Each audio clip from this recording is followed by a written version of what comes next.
Sau lưng Khoai chính là đại lộ Baobab. Nơi đây được mệnh danh là nơi đáng đến nhất Madagascar. Những cái cây khổng lồ.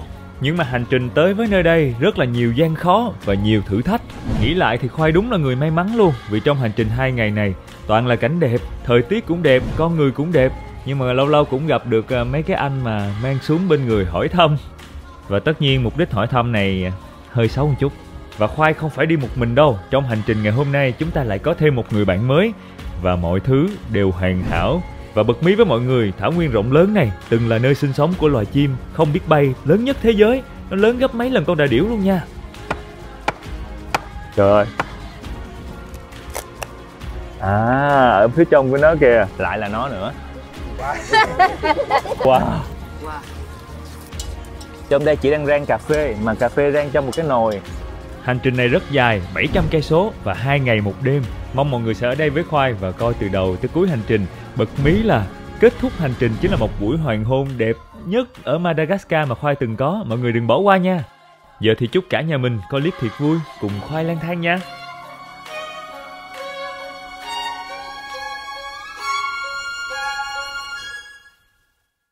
Khoai đang trên taxi quay về lại cái ngôi nhà đầu tiên mà Khoai tới ở Madagascar, Antananarivo. Tại vì Khoai thích cái không khí ở đó hơn là ở trong trung tâm. Chú lái taxi này chú có đem theo một cái cu nhóc giống như là lính của chú mọi người, hỗ trợ chú trong việc đậu xe hoặc là kiếm khách. Rồi, vỉa hè đường xá đã bắt đầu quen thuộc. Những ngày đầu ở Madagascar đã quay trở lại. Chào tạm biệt chú taxi.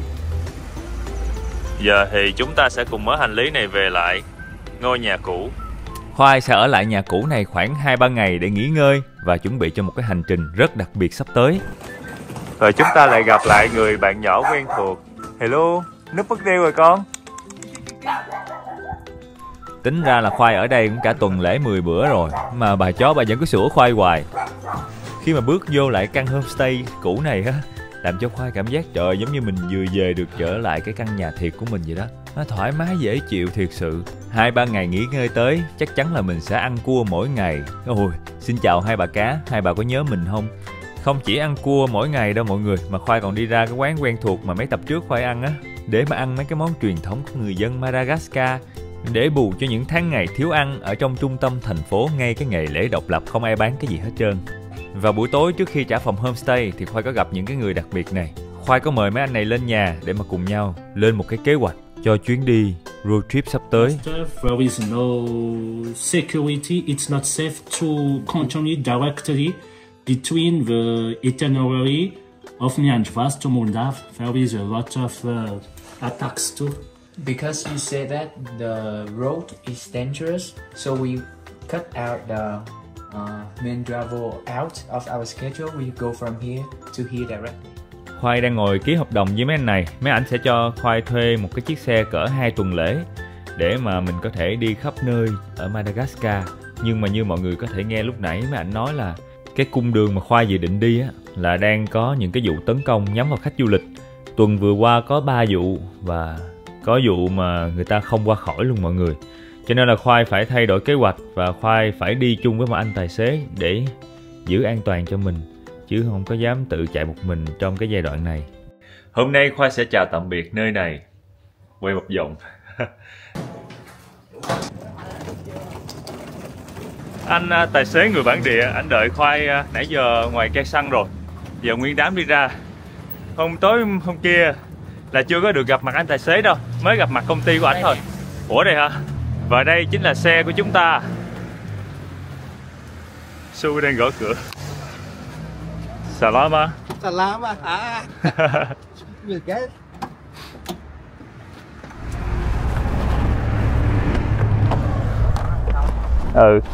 My name is Roger. Yeah, is Roger. Roger. My name is Khoai. Khoai. Khoai. Nice to meet you. Nice to meet you too. He is Huy. Huy. Huy. Have some? Yeah. Yes. Eat together. Yeah. Yeah.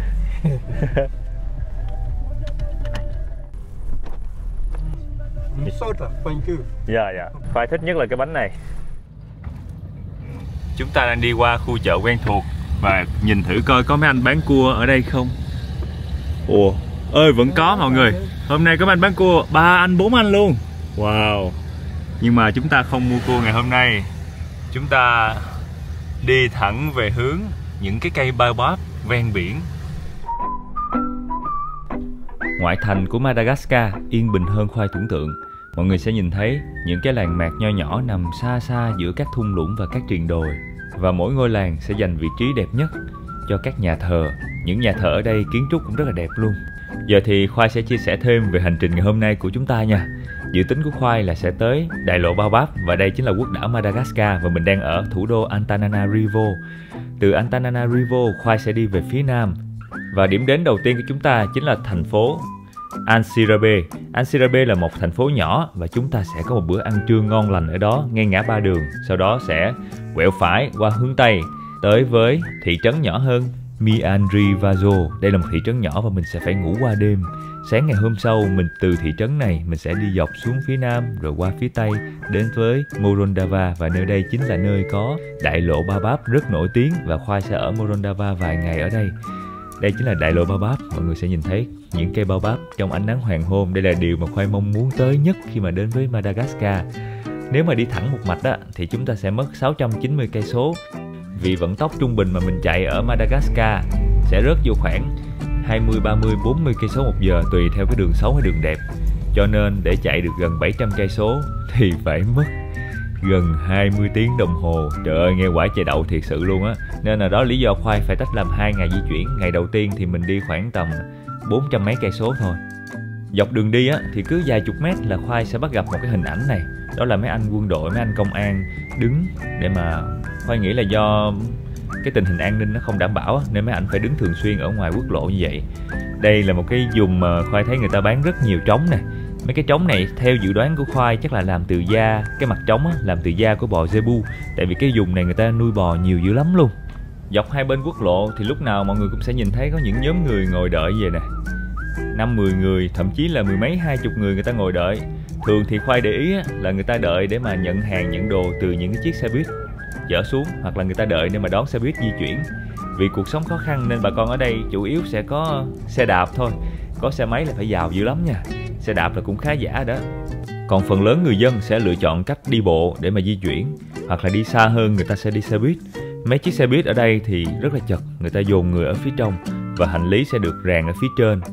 Một số chuyến tàu lửa vẫn còn hoạt động, nhưng mà thiệt ra Khoai không khuyên mọi người đặt vé tàu đâu. Vì vé tàu rất thất thường, người ta rất hay hủy chuyến và tàu nó cũng không có đi đúng ngày đúng giờ nữa. Sau khoảng 5 tiếng đồng hồ chạy xe thì bây giờ cũng đầu giờ chiều. Khoai với lại mọi người cũng đã đói bụng. Chúng ta đã tới được thành phố đầu tiên ngay ngã ba đường, Antsirabe. Antsirabe là một cái thành phố dễ thương, nho nhỏ. Thời tiết cũng rất là mát mẻ và dễ chịu. Thành phố này tên là Antsirabe. Mọi người sẽ nhìn thấy cái tên thành phố ở đây. Một thành phố nhỏ nhỏ, đường xá khá bằng phẳng và không có đồi núi nhiều giống như Antananarivo. Trời, xích lô nhiều thiệt. Thấy mấy chị mấy anh này đi xích lô liên tục. Phía bên phải của mình là nguyên một cái dãy mấy anh đang chạy xích lô đầu để đợi khách. 3-4 anh luôn. Mọi người biết này là bịch gì không? Cái bịch ấy Khoai đã xây xe và Khoai đã kêu tên bạn Huệ 3 lần trên xe. Cái trái nhót tay đây bự lắm mọi người. Chà bá lửa à? Cái trái này bự luôn nè. Không á.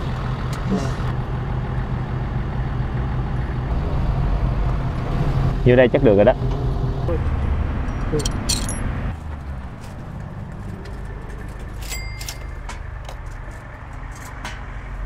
Ok, đi ăn.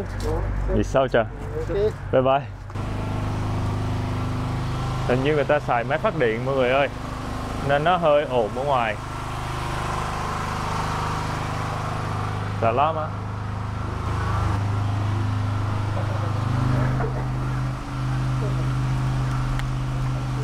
Món ăn ở đây thì cũng rẻ, nó tầm khoảng 5-6 ngàn tới 12, 14 ngàn, 15 ngàn Ari một món.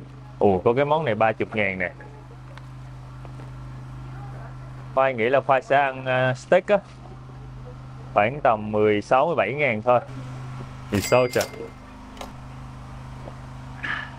Đó là nước mãng cầu. trái mãng cầu của mình bự bự á, mà mọi người hay làm trà mãng cầu á, xong ta xay nhuyễn ra. Mọi người ra đây á mà mọi người thấy có mấy cái hũ kìa. Thường cái hũ màu đen á là nước từ trái me, còn cái hũ màu trắng á là nước mãng cầu. Lâu lâu sẽ nhìn thấy có một cái hũ màu vàng nữa. Mấy hũ màu vàng thì là nước từ chanh muối. Cho nên là trong quán nếu mà thấy người ta trưng những cái hũ đó có nghĩa là người ta có bán mấy cái món nước truyền thống đó. Wow, đã quá ha. Có cả xà lách ở trên, cà chua. Không biết chú gọi món gì nhưng mà món của chú vẫn chưa có ra. Để mình đợi món của chú ra rồi mình ăn luôn chung với chú. Dạ. Anduri. Chú đó cái món này ở đây gọi là anduri. Anduri. Dạ. À, miếng đó của chú nhìn ngon quá vậy. Của chú là gà với lại rau củ xào. Khoa sẽ cắt thử cái miếng steak ra. Khoa thấy mỏng mỏng giống cơm sườn, cơm tấm sườn ở Sài Gòn đó mọi người. Cũng mềm lắm mọi người ơi. Mềm xèo à. Cắt một là đường dao là nó đã đứt. Ồ, cũng có cọng gân dính dính nè. Bên ngoài miếng steak có một lớp bột mỏng mỏng nhẹ nhẹ, với lại người ta ướp hơi mặn. Cái này đúng là phải ăn chung với salad mọi người ơi, chứ không mặn lắm. Khoa ăn Khoa cảm giác được cái mùi cháy của cái miếng sườn, nó bị khét luôn á. Theo của chú nhìn ngon quá ha. Tới giờ nãy anh với em kêu khác nhau. Mỗi người một cái. Nên nó không đứt em. Nó lắc cái bàn luôn á. Nè, nó vẫn có cái gân nè. Dao cắt luôn không đứt đâu.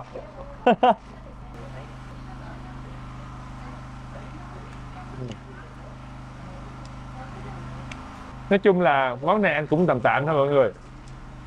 Nếu mốt lần tới mà Khoa có tới đây, Khoa sẽ kêu cái món giống như của chú. Chú kêu cái đùi gà với lại rau củ xào nhìn hấp dẫn lắm. Tổng cộng tính tiền bữa ăn ngày hôm nay của Khoai là 68.000 Ari. Trời ơi, ra khỏi quán cảm thấy thật là dễ chịu mọi người. Cái mắt phát triển nó hành hạ đầu óc quá chừng.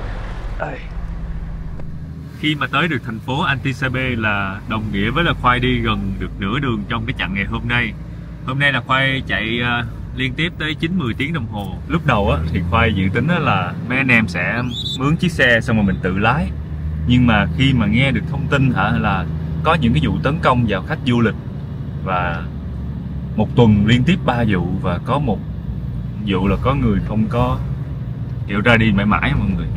Nên là thôi mình quyết định là nên có một anh tài xế người địa phương, và anh ấy sẽ giúp mình lái xe, giao tiếp và giúp mình kiểu an toàn hơn trong những cái chuyến đi á.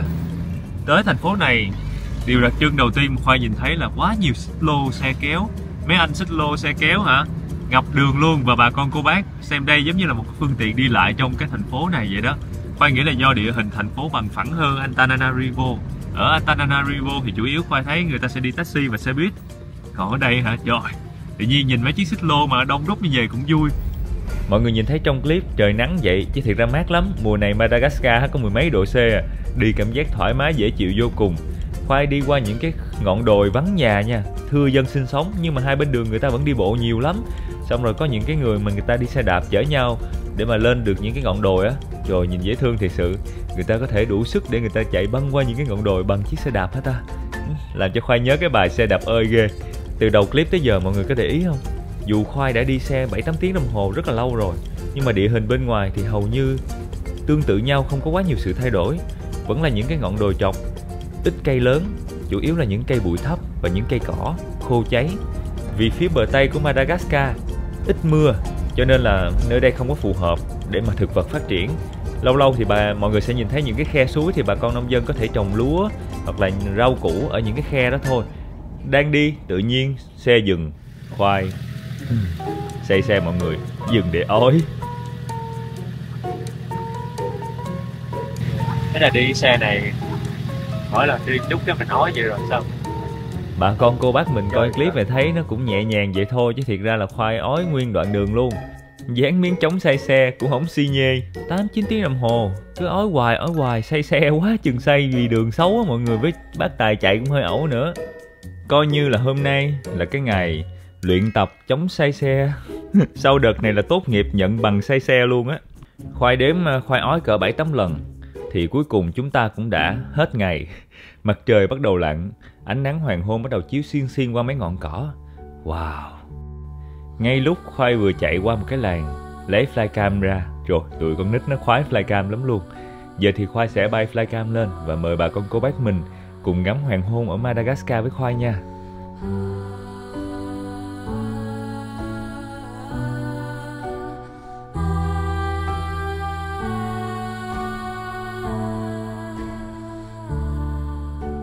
Cảm giác của Khoai lúc này á, giống như là mình đang chạy theo ánh mặt trời vậy đó.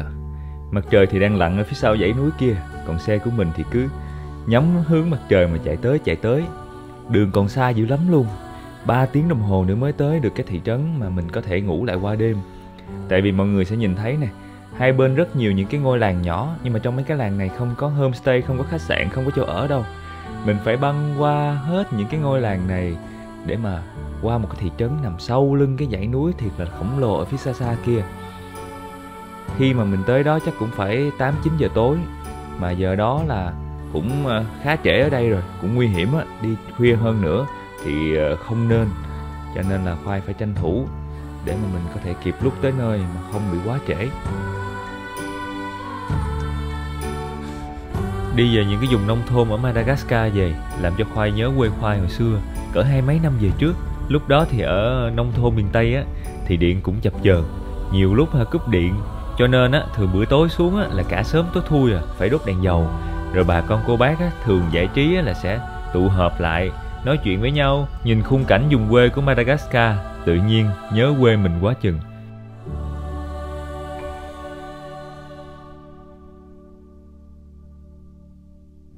Sau khi băng qua dãy núi thì chúng ta còn một thử thách nữa, đó chính là những cái đoạn đường ổ voi ổ gà quá chừng, và xe chạy di chuyển được với tốc độ khoảng 10-15 cây số một giờ thôi. Nên thật sự ngày hôm nay quá mệt rồi. Khoai đã di chuyển trên xe 10 mấy tiếng đồng hồ mà chúng ta vẫn chưa tới được khách sạn tối nay. Không biết tối nay sẽ ở đâu vì thị trấn gần nhất vẫn còn đang ở trước mắt. Khoai sẽ tới đó và tìm một cái khách sạn rồi mình sẽ vô hỏi giá. We need to ask the reception about the price. Yeah. Em vô hỏi đi. Su sẽ đi vô hỏi coi giá khách sạn nhiêu. Tại vì chưa có đặt trước luôn mọi người. Nguyên cái khu này hoang vắng lắm, mới 8 giờ mà người ta ngủ hết trơn rồi.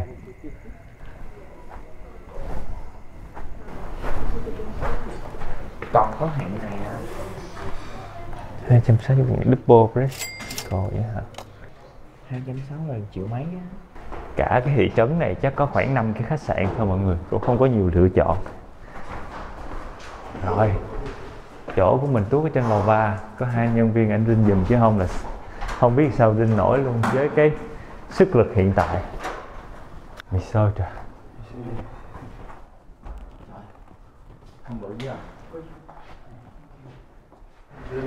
Khoai nghĩ là mình sẽ qua đây ăn tối, chỗ này đi cho sáng chút ha. Còn có 20 phút nữa là nhà hàng đóng cửa, mình sẽ tranh thủ kêu gì đó để ăn.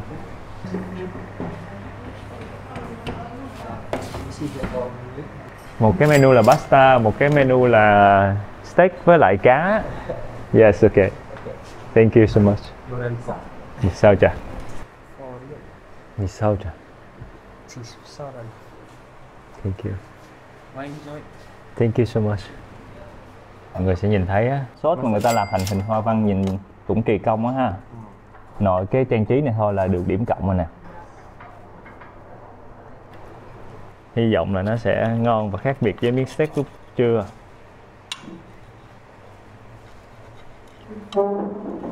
Steak ở đây á, đặc thù là Khoai thấy người ta ít khi mà người ta xài sốt lắm, mà người ta ướp sẵn ở trong miếng thịt luôn. Đây, medium này hơi chín một chút nhưng mà không sao.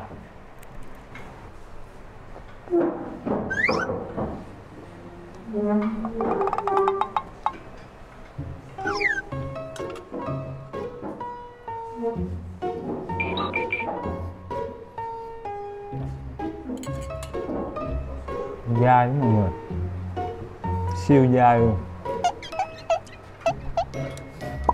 dai một cách xuất sắc, dai một cách hoàn hảo. Khoai đã nhai được mấy lần nhưng hầu như không đứt được cái thịt ra, nó còn yên nguyên trong miệng Khoai. Không sao, mình sẽ cố gắng nhai từ từ, miếng thịt nó sẽ cũng sẽ đứt thôi. Càng nhai mình sẽ cảm giác được thịt càng ngọt, cảm giác giống mình đang ăn một miếng khô bò. Họ không có lọc cái gân này đi, cái miếng thịt này vẫn còn nguyên cái phần gân này. Và chính cái gân này khiến cho thịt bò này quá dai. Gân này thường người ta nấu bò kho, nấu lâu nó mới nở ra, nó mới mềm được. Nên khi ăn bây giờ Khoai rút kinh nghiệm, Khoai sẽ lọc cái gân này.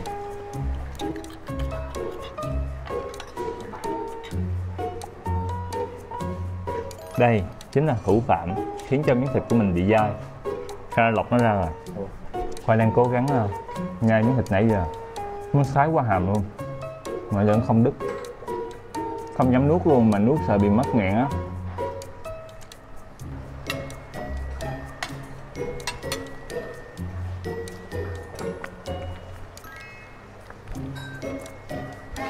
Đã nuốt được.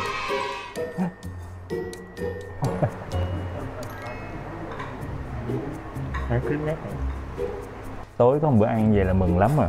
Có thêm rau củ xào ở đây nữa. Sáng hôm sau, mọi người có nghe cái tiếng máy phát điện đang chạy không? Ở tuốt ở ngoài kia người ta đang bật máy phát điện. Bây giờ là 8 giờ hơn sáng. Khoai đang ở phía dưới này để chuẩn bị ăn sáng. Cháo ăn với là thịt viên mọi người. Mì sốt à? Chưa. Giống như cháo Việt Nam vậy đó, có xíu thịt bằm, có hành lá. Thịt bò, cháo thịt bò bằm, ấm bụng thì có mùi gừng thoang thoảng. Hay thiệt, đang mệt mà húp cháo này vô thấy ấm người, cảm thấy tỉnh hơn luôn á. Khẩu vị gần giống như người Việt Nam mình. Đây là thịt bò viên, cũng có hành lá, có tiêu. Xong rồi người ta cho mình ăn chung với cháo vậy đó. Khoai thấy cái bữa ăn buổi sáng này nè còn ngon hơn cái steak buổi tối hôm qua Khoai ăn ở đây nữa. Khoai đang cần nước để mà uống viên sủi mọi người ơi. Khoai mà nóng trong người á là Khoai uống em này vô để giải nhiệt. Đem từ Việt Nam qua mọi người. Ôi thơm mùi dưa gan.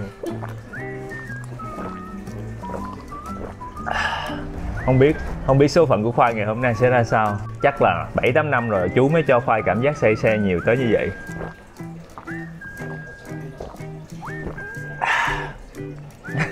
Người ta đâu lấy cái ly này uống rượu vang, còn mình lấy cái ly này uống viên sủi tăng sức. Salama.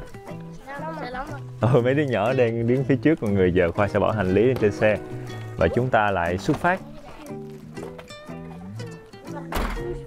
Bánh mì ngày hôm qua mua cuối cùng đã phát huy được tác dụng mọi người. Mình sẽ cho mấy đứa nhỏ.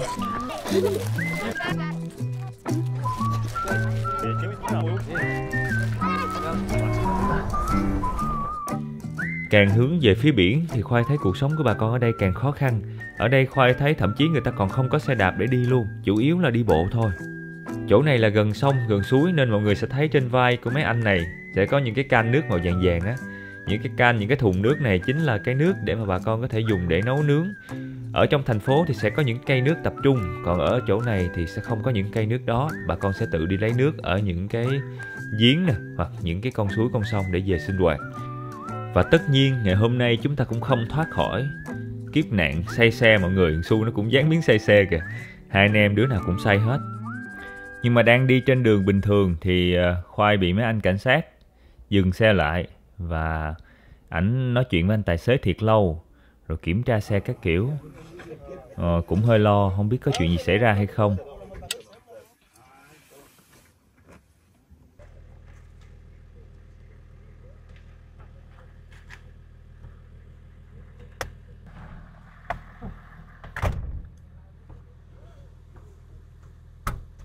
Người ta kiểm tra hành lý. Người ta kiểm tra hành lý với giấy tờ. Khoai thấy mấy anh còn đeo nguyên cây súng trường dài nữa. Có thể là do an ninh ở khu vực này không đảm bảo, cho nên là người ta phải làm những cái thủ tục này để mà đảm bảo hơn. Có thể là hoặc là do cái tuyến đường này người ta buôn lậu hoặc là làm cái gì đó nhiều. Phía trên kia có một anh khách du lịch cũng đang phải xuất trình giấy tờ. Mà Khoai thấy anh cầm tiền nữa, không biết có phải bị đóng phạt gì không.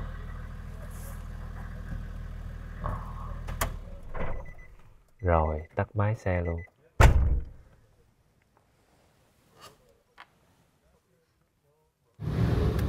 It's okay. Okay. Yeah. This is Polik. Money. Understand. Nãy chú làm gì vậy thì Khoai cũng đã hiểu. Mấy anh đó dừng lại để làm gì rồi. Bây giờ chúng ta sẽ thẳng tiến. Còn khoảng 3 tiếng đồng hồ nữa sẽ đến được đại lộ Bao Bác. Băng qua cái cung đèo này, mọi người sẽ nhìn thấy phía trước mặt chúng ta là một cái vùng rộng lớn bằng phẳng và nó trải dài hàng chục hàng trăm cây số. Khung cảnh rất là giống những cái cánh đồng savan ở châu Phi luôn, chỉ có một điều khác biệt, đó chính là không có nhiều thú dữ ở đây. Bà con cô bác mình ở đây có ai coi xong cái phim hoạt hình Madagascar chưa ta? Một bộ phim hoạt hình mà có sư tử nè, có hươu cao cổ, có ngựa dằn rồi đó. Thì Khoai nghĩ ai coi xong bộ phim đó cũng sẽ nghĩ là ở Madagascar có mấy cái con này nhiều lắm. Nhưng không, đó không phải là những loài động vật bản địa ở Madagascar. Cho nên là tụi nó không có sống ở ngoài những cái thảo nguyên tự nhiên đâu. Mọi người có chạy mấy tiếng đồng hồ cũng không có gặp được mấy em đó ở trên này. Nhưng mà đổi lại thì ở Madagascar cũng có rất nhiều loài động thực vật đặc hữu khác. Ví dụ như những cái loài vượn cáo nè, những cái loài tắc kè bông. Vài bữa nữa Khoai sẽ đi vô vườn quốc gia để mà tìm mấy em đó. Nhắc tới động vật đặc hữu ở Madagascar thì Khoai có đọc qua một cái thông tin là ở trên quốc đảo này từng có một loài chim khổng lồ nặng tới 600-700 kg và được mệnh danh là loài chim không bay lớn nhất thế giới. Nhưng mà thật ra rất là buồn vì tụi nó đã không còn tồn tại 1000 năm rồi, tụi nó tuyệt chủng từ 1000 năm trước. Và loài chim này khi mà mọi người nhìn thấy những cái tấm hình đó, so sánh nó với đà điểu hay là con người á, thì nó đúng kiểu một trời vực luôn, nó bự chà bá lửa luôn. Khoai tưởng tượng bây giờ mà mấy bà này vẫn còn tồn tại, còn sống á, mà mấy bà chạy trên những cái thảo nguyên đồng cỏ như vậy, mình không biết sao dám chạy xe qua luôn á, mấy bà đạp một cái chắc mớp xe mình luôn quá.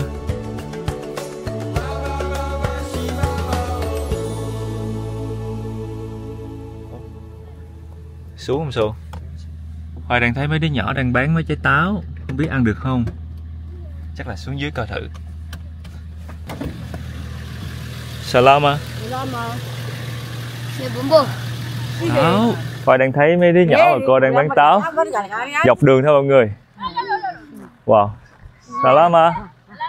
Mấy cái trái táo này chắc là Khoai sẽ thử ăn một trái sống. Mọi người sẽ thấy táo nhỏ xíu à.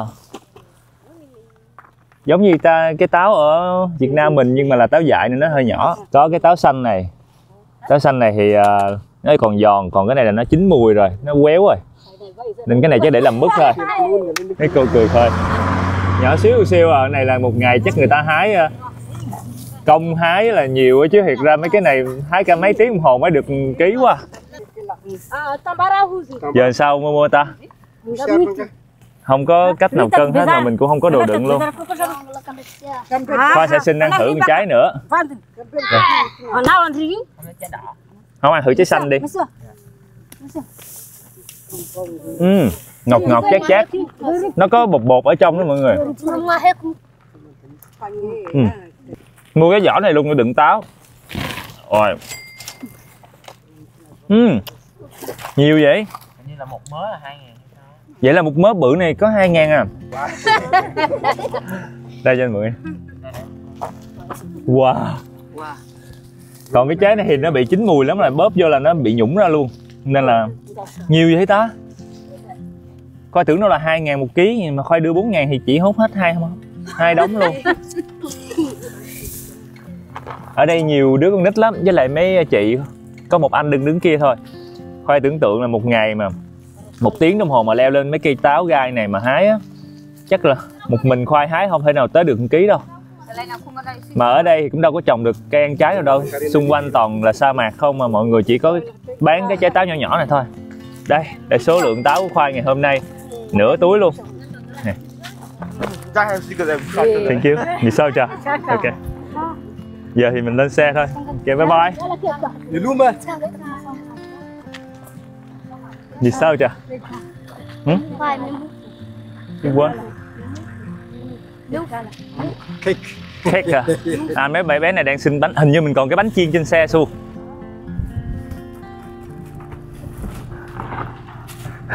Mua táo tặng cam mọi người. Ôi nó. Ok.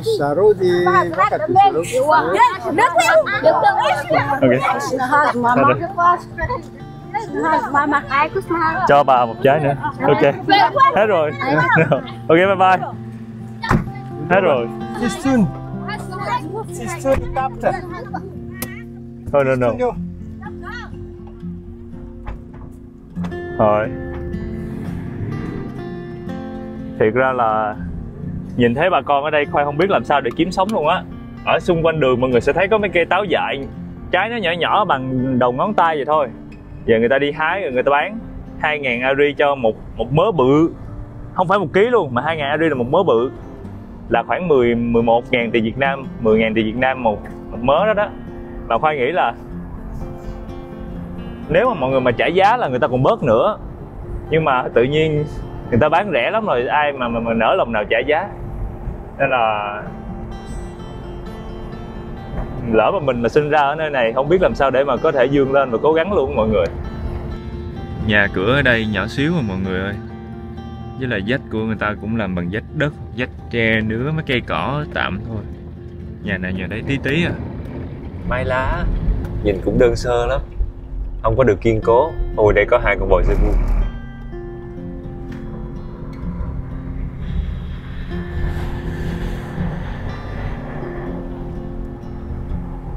Nhà nhỏ nhỏ không à. Rồi phía bên kia nữa kìa, có một cái căn nhà lầu 2 lầu, chắc là nhà lớn nhất xóm rồi. Tôi đang nhìn thấy ở trước mặt mình có một cái cây, 2 cái cây bao báp. Wow. Bên đây cũng có một cây luôn. Wow. Thấy không, khổng lồ ha. Giờ thì mọi người sẽ dừng đổ xăng. Chi phí thuê xe này á, có cả chú lái luôn là cỡ 1,5 triệu tiền Việt Nam ngày thôi. Còn tiền xăng, tiền phí này nọ thì mình sẽ là người chịu. Tổng tiền đổ xăng để đầy cái bình xăng của chiếc xe này 371.000 ari là cỡ 2,1 triệu, 2,2 triệu tiền Việt Nam đúng không em? Cỡ đó.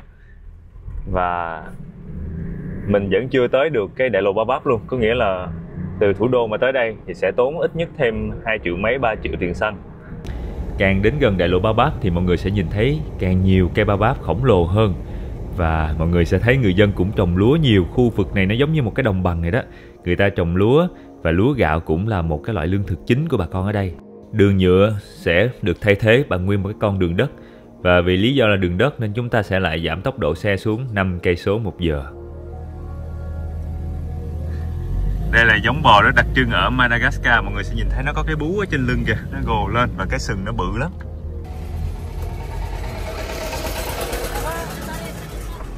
Bây giờ là 2 giờ rưỡi chiều và nguyên nhóm chúng ta vẫn chưa có gì ăn hết. Đói bụng sắp xỉu rồi. Với lại cái xe lắc nữa mọi người. Vừa say xe vừa đói bụng. Nhưng không sao, vì sự nghiệp ngắm nhìn cây Ba Báp, chúng ta có thể vượt qua được. Mọi người ơi, hình như là mình đã tới được đại lộ Ba Báp rồi. Quay zoom lên nha. Kia, quá chừng cây Ba Báp phía trước mặt luôn. Wow, khổng lồ luôn. Và nhìn tỷ lệ cây Ba Báp với lại người ở phía dưới kìa, nó cao chắc cũng phải 30 mét á.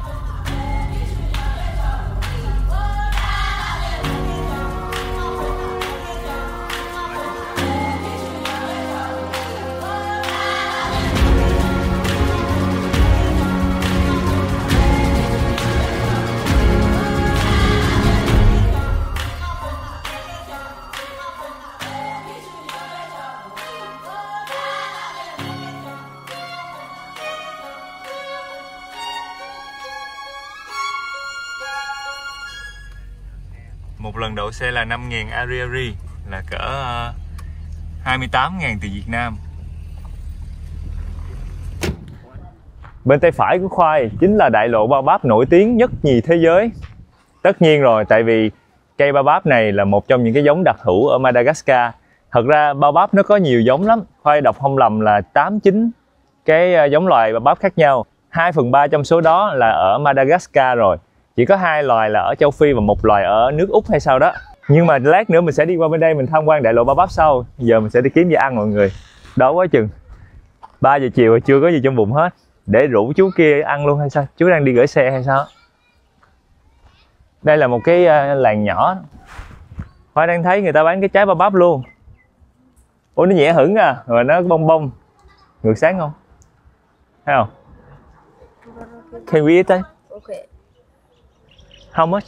Vula? 10. 10,000.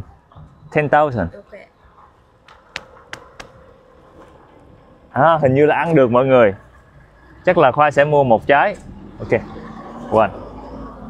Đây là cái hộp của bao bắp người ta tách ra người ta bán nè. Trong ở đây có một cái bột từ trái bao bắp luôn hay sao đó. Còn đây là cái táo khô, cái táo hồi nãy mà mình gặp trên đường á, người ta phơi khô người ta bán nữa. Rồi, Khoai sẽ mua trái này. 10.000 Ari một trái. Yes. Chị sẽ đập ra nè. Trời ơi, bạo lực quá à. Ăn trái này thật là bạo lực. Xong rồi tách ra. Ở phía trong của nó kìa, nó hơi bột bột, nhìn giống trái gòn ghê á, và nó giống như có từng hộp, từng muối. Giờ Khoai sẽ ăn thử nha.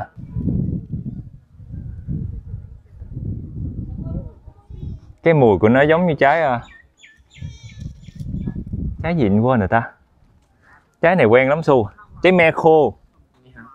Cái mùi giống như trái me dốt đó mọi người, nó hơi thoang thoảng và nó hơi bột bột. Chua chua nhẹ nhẹ, bột bột.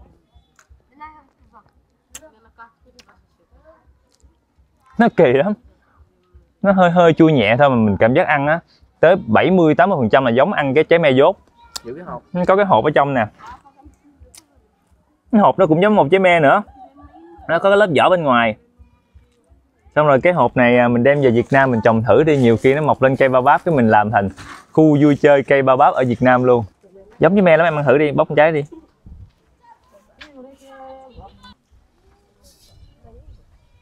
Từ.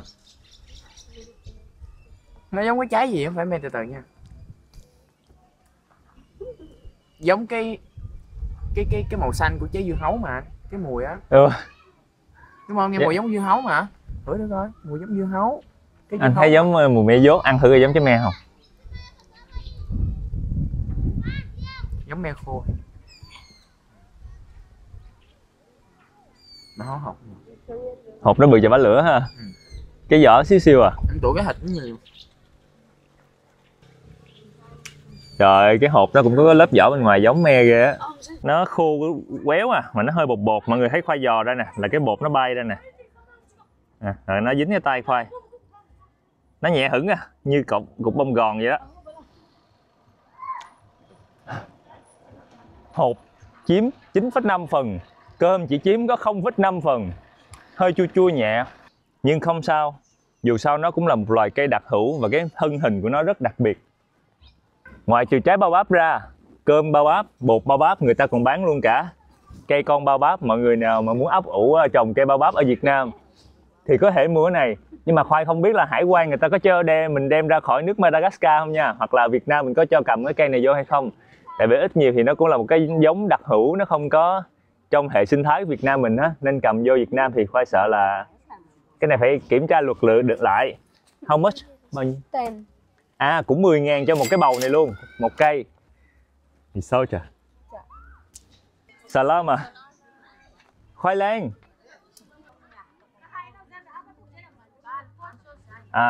500 Ari. Ok. Hình như là 500 một củ mọi người. 3.500 cho nguyên cái này. Thôi mua luôn cho chú ăn nữa. Rồi, chúng ta đã có lương thực, đói bụng quá chừng. Hồi nãy chú kêu là vô trong này có đồ ăn, mình cũng tin chú tài xế. Vô trong đây không có gì ăn mọi người. Có một cái làng nhỏ người ta bán mấy cái đồ ăn vặt thôi. Rồi giờ mình sẽ gom, chờ chị hối tiền nữa. Ở đây chị có bán luôn đậu phộng mà đậu phộng này chưa rang. Vì sao chà? Sao chà? Nó hơi sơ. Cũng Khoai chỉ luộc á mọi người, bên đây là chín rồi, bên đây vẫn còn sượng nè. Khoai lột, Khoai thấy nó cứng ngắc à. Thôi không sao.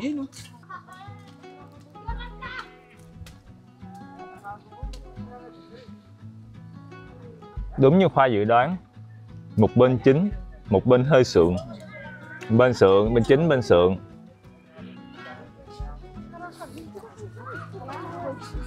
Salama. Trong đây chị đang rang cà phê, mà cà phê rang trong một cái nồi, nó bốc khói trắng luôn. Wow, nhiệt độ cũng cao lắm nha. À, nguyên một cái muỗng cà phê.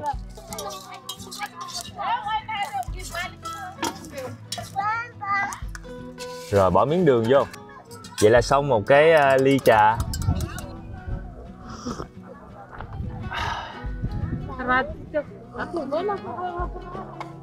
Cái vị đầu tiên Khoai cảm nhận chính là vị ngọt từ đường chị bỏ vô. Cái này á, người ta ở đây người ta cà phê người ta sẽ rang lên, còn vỏ trái cà phê sẽ phơi khô đem đi nấu trà. Thì đây chính là trà của vỏ trái cà phê. Nếu mà không bỏ đường á, thì mình sẽ cảm nhận được cái mùi và cái vị của vỏ trái cà phê nhiều hơn. Còn đây á, chị bỏ nhiều đường quá, Khoai chỉ cảm nhận được vị ngọt của đường thôi. Sweet potato. Sau lưng Khoai chính là đại lộ Baobab, cái nơi mà Khoai ấp ủ tới từ rất là lâu rồi. Mọi người sẽ nhìn thấy á, có tới mấy chục cây Baobab xung quanh, và cây nào cây nấy cũng bự chà bá lửa luôn. Khoai rất là hên nha, đi ngay mùa Baobab có bông mà có trái luôn, thành ra là mình còn được ăn luôn cái trái Baobab, ngắm bông Baobab. Khoai đọc tài liệu thì người ta kêu là cây Baobab nó thường nở bông vào buổi tối, và những cái con côn trùng như con dơi, những cái con bướm đêm nó sẽ thụ phấn với cây Baobab. Nhưng mà Khoai thấy ban ngày nó cũng nở bông kìa, quá trời bông luôn. Mùa này là mùa đông ở bên Madagascar, cho nên là cây Baobab nó đã rụng hết chân lá rồi. Điều đặc biệt của cây Baobab á, là mọi người sẽ nhìn thấy thường ở những cái nơi khô cằn, thiếu nước nè, thiếu mưa nè, thì đa số là cây bụi thôi, hoặc là cái cây mà kiểu thân nhỏ nhỏ, chứ ít khi mà có những cái cây khổng lồ cao lớn giống như cây Baobab lắm. Cho nên là cây Baobab giống như là một cái sự kỳ diệu của tiến hóa. Mọi người sẽ thấy cái cây nó bự nè, bự chà bá lửa luôn. Và cái này chắc phải 4-5 người ôm á. Cho nên á, là cây Baobab xuất hiện ở cái nơi khô cằn như vậy á, giống như là một cái sự kỳ diệu của tiến hóa. Ở phía trên tán của nó, lá cành cây mọc chỉ ra nhìn y chang như cái cây đang mọc ngược vậy. Mọi người thấy giống như là nó chốc cái rễ lên trời không? Nhưng mà không, đó chính là những cái tán lá của nó, nhưng mà nó đã rụng lá hết trơn rồi. Có một con gà, nó đã rụng lá hết trơn rồi, nên bây giờ mình nhìn thấy giống như là nó đang chốc ngược cái cây xuống, đu cái rễ trên trời. Nhìn thấy giống vậy thôi à, chứ không phải nha. Wow.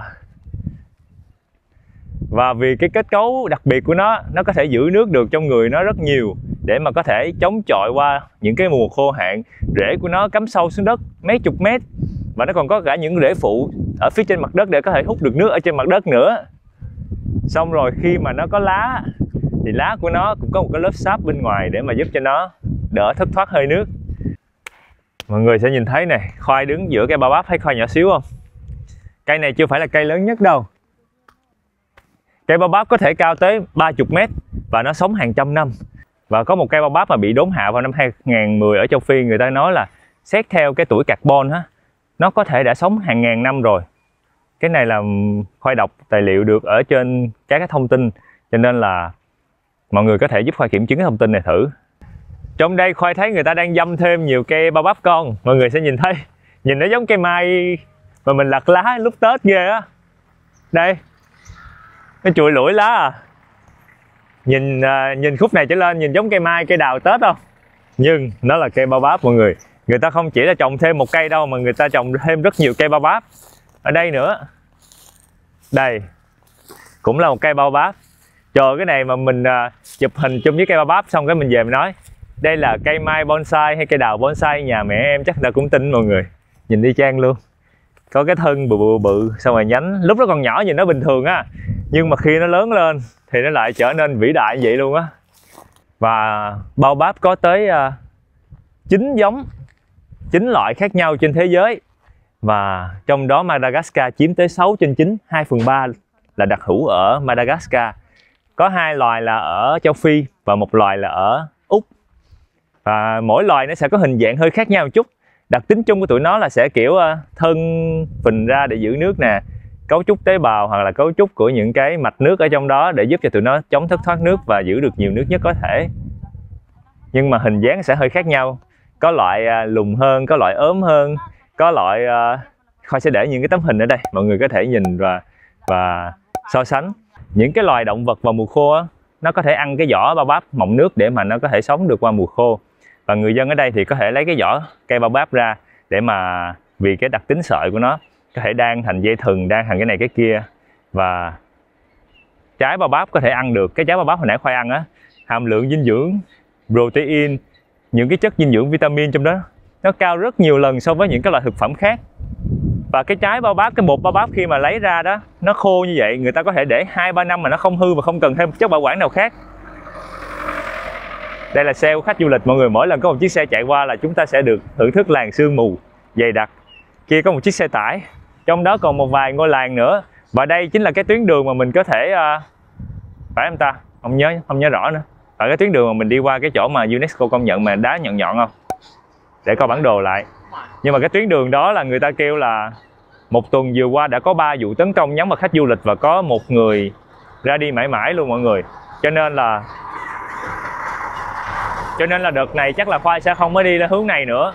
Đây là cái hướng gần nhất. Còn nếu mà đi đường vòng mất thêm 4 ngày, 3 ngày thì mới có thể tới chỗ đó. Đáng lẽ mình chỉ mất khoảng 1 ngày thôi. Nên thôi là an toàn cho bản thân là trên hết. Đi du lịch mình cũng phải biết sợ mọi người. Nghe mấy cái vụ tấn công như vậy mà những cái đoạn đường đó đi qua những cái khu rừng vắng nữa, nên là chắc là đợt này Khoai sẽ không đi qua bên đó. Cái chỗ này phải đợi khi hoàng hôn xuống mới đẹp. Khoảng hơn 1 tiếng nữa sẽ có hoàng hôn. Ở đây Khoai thấy chị bắt đầu dò những cái bột này ra để làm bánh. Wow, cái này chị chiên hơi bị đen một xíu mọi người. Salama. Thơm quá, thơm mùi bột mì lên men. Wow.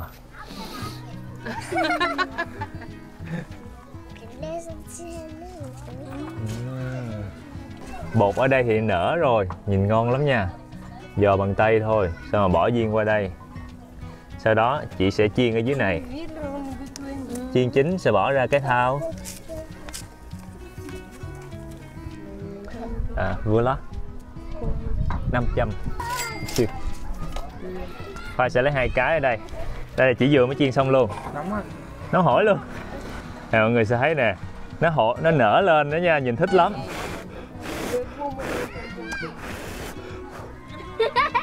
Quá nóng. 500 ari một cái là cỡ 3.000 tiền Việt Nam cái bánh này. Wow, bánh nở xốp. Ở bên ngoài thì hơi giòn giòn nhẹ.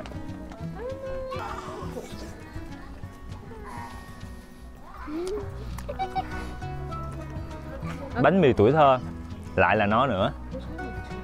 Có vị ngọt nhẹ nhẹ. Thơm mùi bột mì lên men. Vỏ bên ngoài hơi giòn nhẹ.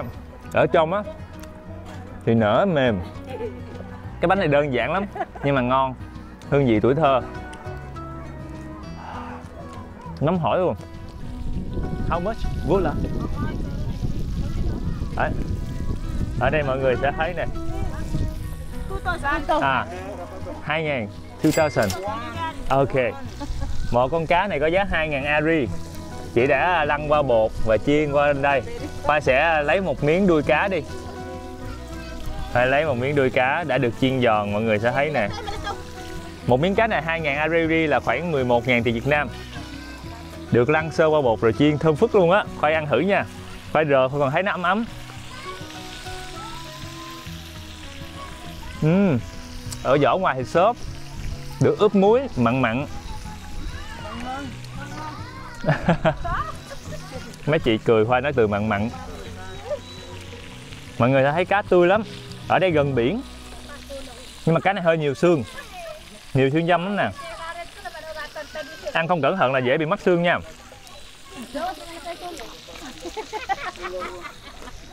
Giòn. Nghe rơm rớp luôn á. Tính ra món này đơn giản. Quan trọng là cá tươi. Mua cho anh tài xế nữa mọi người. Khoai nghĩ cái món này anh sẽ thích. Giòn tan luôn.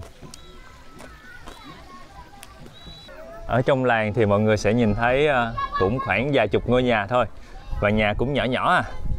Đây là một cái loại nhà mà hồi nãy giờ trên đường đi mà mình nhìn thấy được. Vách bằng đất. Đất đắp bằng tay thôi mọi người. Một cái ngôi làng nhỏ cạnh cây baobab thôi mọi người. Nói chung là cũng không có quá nhiều điều đặc biệt trong đây. Giờ chúng ta sẽ đi uống cà phê. Khoai nghĩ là phải ngồi uống cà phê canh hoàng hôn xuống rồi mình ra ngắm cái đại lộ Bao Bắp lúc hoàng hôn là đẹp nhất. Baobab juice. Baobab juice. Yes. From Baobab tree. Yes. Oh. Wow, đây có một loại nước từ cây Baobab. Wow. Nó đặc sệt nha mọi người.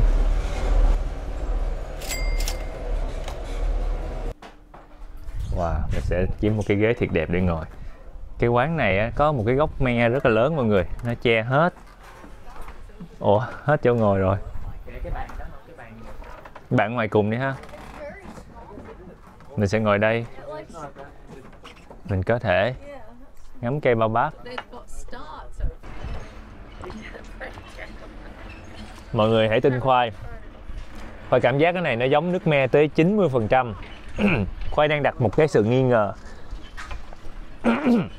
Vì dưới cái quán này là nguyên một cái cây me khổng lồ, có trái me ở trên cây luôn. Có khi nào người ta lấy nước me người ta trộn với lại Baobab, xong rồi người ta làm ra cái nước Baobab, người ta bán giá 8.000 Ari một ly nhỏ xíu vậy không ta? 8.000 Ari là cỡ 45.000 tiền Việt Nam. Gần 50.000 tiền Việt Nam một ly này. Mà uống vô y chang nước me luôn mọi người. Màu cũng giống màu me. Nhưng mà hồi nãy Khoai hỏi chị đó thì chị nói là lấy được cái trái Baobab. Khoai nghĩ là cái trái Baobab nó vừa dốt thôi đó, nó chưa có khô á, thì nó sẽ có nhiều cái bột để mà làm ra cái nước này. Nhưng mà nó vẫn giống nước me không? Nếu nước me thiệt sự bắt con này cũng được. Cái đó chỉ là suy đoán của Khoai thôi. Tại vì Khoai cũng chưa có uống cái nước từ trái Baobab nguyên chất 100% ra sao, nên uống cái này thấy giống nước me quá nên là Khoai nghi vấn, chứ là không có cơ sở để cái lời nói là 100% chính xác nha mọi người. Nhiều khi là quán người ta làm thiệt tâm mà mình nói vậy mình cũng mang tội nữa. Rồi sao điểm chung giữa trái me và trái Baobab là hồi nãy khi mà Khoai ăn trái Baobab khô á thì Khoai thấy nó cũng có cái gì giống trái me thiệt. Nên có thể là cái này là cái nước lấy từ thịt trái Baobab lúc nó còn chưa có khô quéo lại, nó mới dốt thôi. Có thể. Nhưng mà cái vị chua này thì đậm hơn cái vị chua lúc nãy Khoai ăn trái Baobab khô. Không thể nào mà không nghi ngờ. Mấy vị khách trước mặt Khoai người ta đang bắt đầu di chuyển ra phía bên kia để ngắm hoàng hôn trên đạo lộ Baobab. Mình chắc cũng sẽ bắt chước đi ra đó. Nhìn lãng mạn ha. Cuối cùng thì mong ước của Khoai lang thang cũng đã trở thành sự thật. Trời ơi, tự nhiên vẫn kẹt xe mọi người, quá trời xe du lịch luôn. Khách du lịch người ta bắt đầu đổ xuống nơi này để mà chụp hình.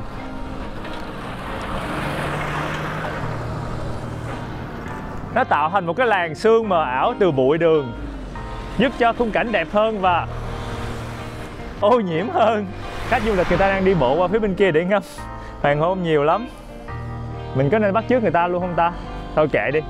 Mình sẽ dành cái đại lộ này người ta qua kia ngắm bàn mặt trời, còn mình không, mình ngắm những cây Baobab đang được mặt trời chiếu sáng.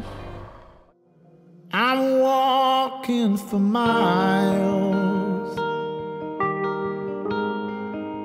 It helps me clear my head. The sky has the answers, even if the clouds fill it instead. I don't need your worries, need your support to take me there. And when this heart is at its deepest, it will rise up in one big flare. Oh, I'm drowning in a fire. Ooh, I'm drowning in a fire. Oh, I'm drowning in a fire. Ooh, I'm drowning in fire.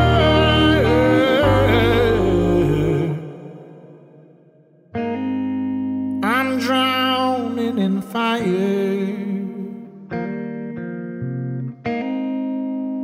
Even if it's just inside my head. expire and do all the things I said.